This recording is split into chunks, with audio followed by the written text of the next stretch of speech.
I'm Lewis Gray Squirrel Pierce, Lewis Pierce. Gray Squirrel is spelled with an E, Greysquirrel. And what is your position here with the powwow? I'm the co-chairman of the tribe. I'm also the tribal spiritual leader. I'm also with the Commission on Indian Affairs for the state of New Jersey. I'm currently the chair. So I was told that you had some medical things you wanted to talk about. And I don't have questions for you, but you said there were some important issues you wanted to raise, or I don't know what it was, other than maybe the effects of this heat on the people with diabetes and high blood pressure and that. you were just talking to Buster. Buster was talking to you. What were you talking? He was just prompting me to some of the questions you might ask. Oh, okay. All right. Well, I'll just go with my regular questions then. So, tell me about what a powwow means to you. What is it? Well, it's a way for the non-Indian people to learn about the natives of this area as well as other areas. It's a way to boost the interest in the children. That they'll learn more about our tribes here. And enjoy the other tribes, of course. It's a big way for our people who don't live close by to get together. They come here for the powwow, but if you notice, campers and stuff set over here on the other side. Some of the people don't even come over here. They come to see their relatives that are here, and they'll fellowship all night, all weekend, enjoy each other's company, and never see the circle. They hear the drum, but especially some of the elder folks don't come out in this heat. They stay for the house, but they still enjoy seeing their family. I don't know if you noticed some of the shirts some of the people had on with the turtle on it with all the family names on it. That's all these people around here, all those names. So there's two aspects to the powwow. There's the circle and then a whole campsite. The circle with the drum and the fancy dancing, all the colorful dancing, that brings the outside people, the people you're not normally associated with, the people of other nationalities, to learn more about us, and be more comfortable around us. A lot of people don't know that we're here. We work with, we go to church with or whatever. They don't know what we are. They've never seen us in this atmosphere. What would you say to someone on the outside to get them to come and entice them to come to a powwow? Well, we just tell them about the drumming and dancing, and meet your friends.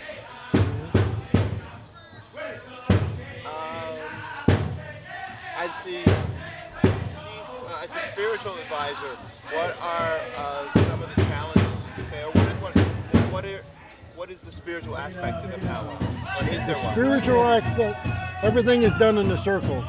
The circle is a special place. That circle is blessed, and it's to be respected. The rest of the powwow area, it's not sacred. That's the special area. Everything else is fun. Do you have a question? Okay. All right. So you're gonna look at me. Okay, that's good. You ready?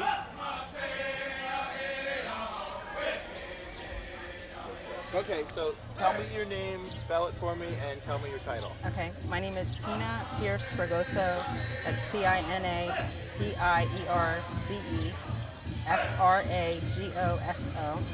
and I'm the tribal administrator. I'm also a council member of the So, tribe. what is the purpose of the powwow? What is the meaning behind the powwow? The meaning behind the powwow, for me coming up, it was always a time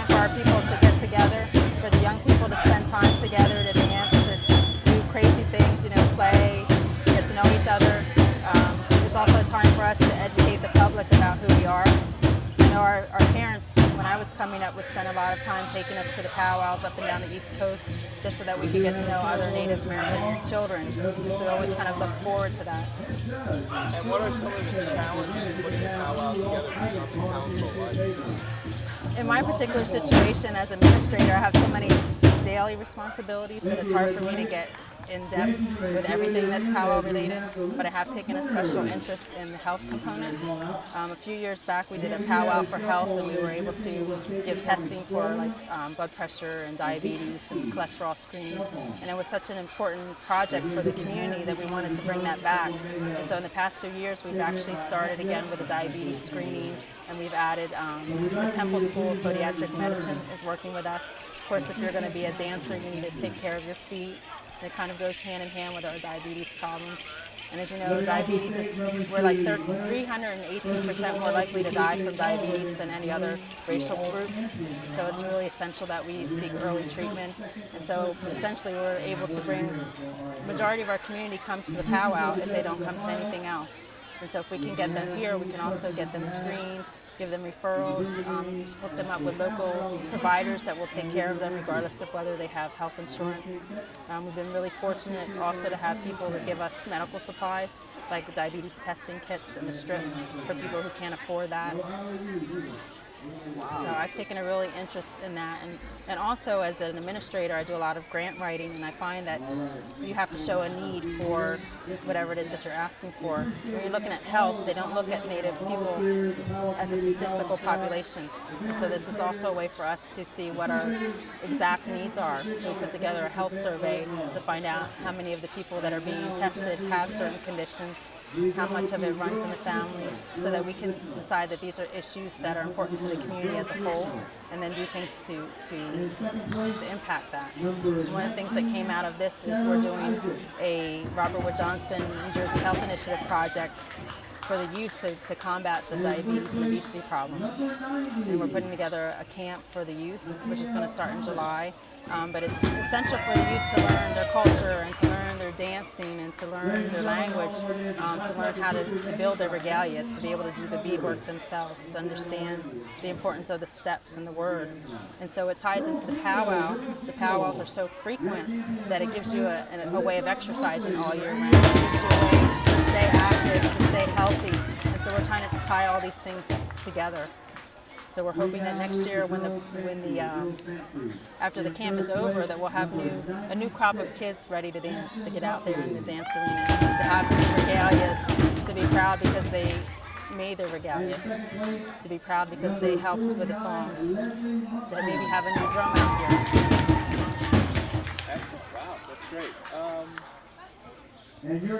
What other initiatives? I don't even know where to go next. What are some of the goals going forward? What are some of the goals going forward for the powwow? Like, where do you see the powwow in the next 10 years, and what would you like to see added to it? I'd like to see everybody in Salem and Cumberland County making it to the powwow at least one day. It's really essential for us to be able to get our history out there, to have this local population understand that there's an extensive Native American community here, and to come here and appreciate us, to just kind of engage, because the history books still don't write much about us. It's really a shame if you're going to teach Lenape history in 4th grade for anybody in this area to come here and say, well, I've never heard of you before. So that's what I'd really like to see the powwow do, is to have it spread all over, at least in New Jersey, Pennsylvania, and Delaware, and have everybody know, oh, I went to their powwow one year. That was really good. I understand, a little bit about that culture. I met somebody there. They explained this to me, just for people to develop appreciation that I don't think is necessarily what it could be yet. And also I think to have our youth and our elders active, to have everybody, to have all the members of our tribe come together for the powwow, to have it be more like a homecoming and a reunion, to see other tribes come and spend time with us and have it just grow, to have this dance arena have to be expanded, even more, because you have so many people from the area that want to come and dance with us. I like to see some of the young people too to become the vendors, to learn their trade so well, to learn the porcupine quills or the beadwork or the leather work, and to come here and be the ones that are selling their goods. Is there anything you'd like to add? I can think of. That's excellent. Thank you so much. Thanks. That was wonderful. Thanks. 30 years okay, so tell me your name and spell it for me and your title within the organization. I'm not doing anything right now. Oh, okay. I'm not on the council anymore. Oh, okay. Well, just tell me your name then and spell it for me. It's Lorraine Gregg, and it's LORRAINEGREGGG.